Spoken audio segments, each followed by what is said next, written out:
Hello मंडळी, स्वागत आहे माझ्या आजच्या ब्लॉगमध्ये. आणि आज तर मी खरं म्हणजे ब्लॉगच करणार नव्हते. मला इतकं टेन्शन आहे म्हणजे काही गोष्टी अशा तर डोक्यात हवे होतात आणि मग असं टेन्शन येतं. तर नंतर मी ठरवलं का टेन्शन घेऊन काहीच फायदा नाही आहे, कारण टेन्शनने काहीच होणार नाही. मग मी म्हटलं का आपण आजचा व्हिडिओ बनवू, म्हणून मी आजचा व्हिडिओ बनवते. तर आजचा विषय तुम्ही पाहिला असेल, तुम्ही गरिबी पाहिली आहे का, आणि तुम्हाला गरीब परिस्थिती तुम्ही स्वतः अनुभवली आहे का, तुमच्या आयुष्यात गरीब परिस्थिती आली आहे का, तर ह्याच्याच विषयी सांगणार आहे. खरंच म्हणजे मी तर गरिबी अनुभवली आहे. मला दुसऱ्यांची गरीब परिस्थिती मला समजता पण येतं आणि मला कळतं पण हे गरीबच आहेत.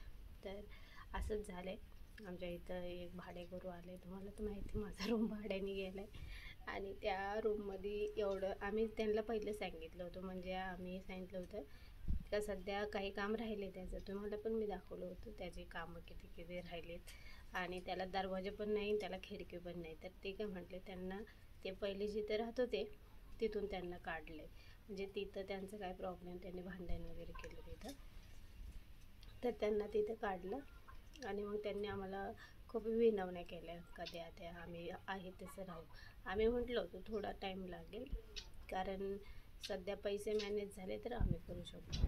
तर तरीसुद्धा आम्ही परवाच दरवाजा आणला आहे. पण दरवाजा आणला, कडेकोंडे आणले, पण ते बसवायला कारागीर भेटणं झाला आहे. म्हणजे माझा नवरा कित्येच लोकांना फोन करतो, म्हणजे त्याच्या ओळखीच्याच, का एक दरवाजा बसवायचा आहे, या कुणीतरी एक दरवाजा बसवायचा. म्हणजे तो बी त्याच्या याने प्रयत्न करतो. लोक येतो म्हणतात, दिवस असाच जातो, येत नाही. असं करून 3 दिवस झाले, 3 दिवसात एकही आला नाही. आणि त्यांच्या घरात लहान बाळ आहे, ते काय म्हणतात का आमचे पोरं बाहेर जातात रात्रीच.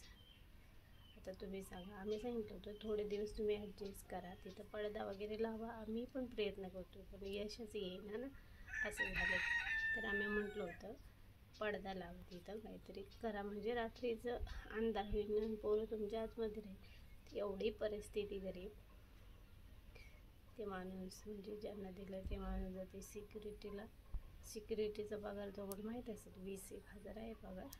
पण पगार कधी महिना भरल्यावर होणार ना, तोपर्यंत पडदा आणणे इतके पण पैसे नाही.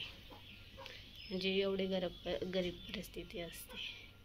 तर आम्ही पण अशी परिस्थिती अनुभवली, आम्ही समजून घेतो. पण आता कारागीर तर भेटायला पाहिजे की नाही. तर आशा करते तुम्हाला माझा ब्लॉग आवडलेला असेल.